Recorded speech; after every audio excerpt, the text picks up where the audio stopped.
Did you say your favorite, one of your favorite parts of the Bible is the water into wine?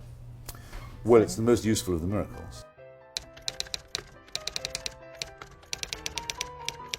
While I was doing some of the research for this, I came across a site called Christopher Hitchens Watch. It's a group of bloggers talking about how dangerous you are, and there doesn't seem to be a lot of depth to the site, but it does seem to show that there is a community of people who seem to be scared of you. I don't want to tell them I'm non-threatening. If I spent time following all the negative stuff about me on the cyberworld scene, I just wouldn't be able to do much else. Right. I don't pretend not to know that there are people who don't like my stuff. I mean, I'm very well aware of that. I sort of know why, too. You've been published before the web was a big part of public discourse, before it even existed. And then now to see how your work, it's almost an immediate feedback you're getting. If I walk out in the street now, it's a fair chance that someone will come up and say hi. And this is, I like to think it's because of my books, and sometimes it is, but more than anything, it's because of YouTube. YouTube, because of the speeches there that you've appears to given be an enormous archive of my stuff. Yeah. I don't know how to negotiate this world. So to me, it's me tube. I mean, I don't see what's you about it. It's moi tube. Right. But people say, oh, that was a great, and they mentioned some debate I had 10 years ago. It's astonishing, and they're easy to find, apparently. So more power to all this, I say, even if it means that there's an anti-Hitchens wing of it. That's a small price to pay.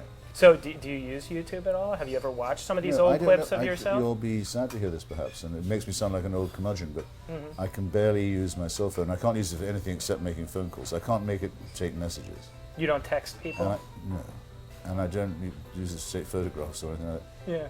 No. I took a long time to get onto email and word processing. I'm very glad I did, because as it happens, I used to be able to write very, very fast, but not as fast as I could think, so I was often having to pause and my hand would hurt. With the keyboard, the soft keyboard, I found the thing that's exactly right for the speed at which I write.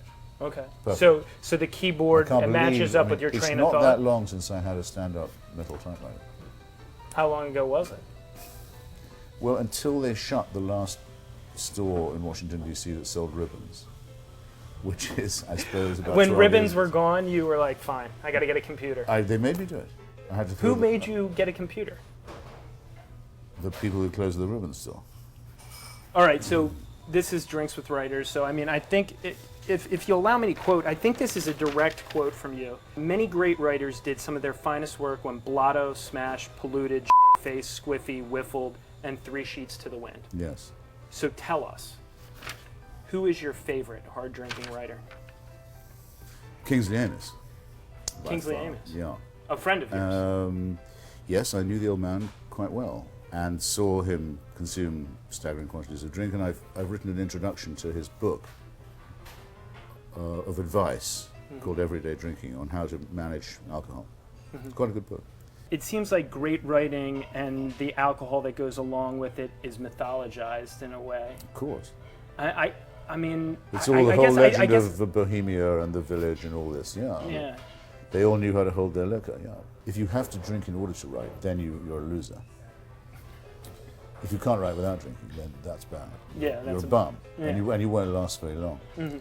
But if you find it an occasional stimulant or even inspiration, which some people can't, I can, then you may be all right. But you have to guard it very carefully. It's got to be master-servant relationship. And I know a couple of writers whose names you would know, but I'm not going to tell you, who managed to smoke dope every day and find it incredibly useful. It doesn't seem to affect their memory or their fluency at all.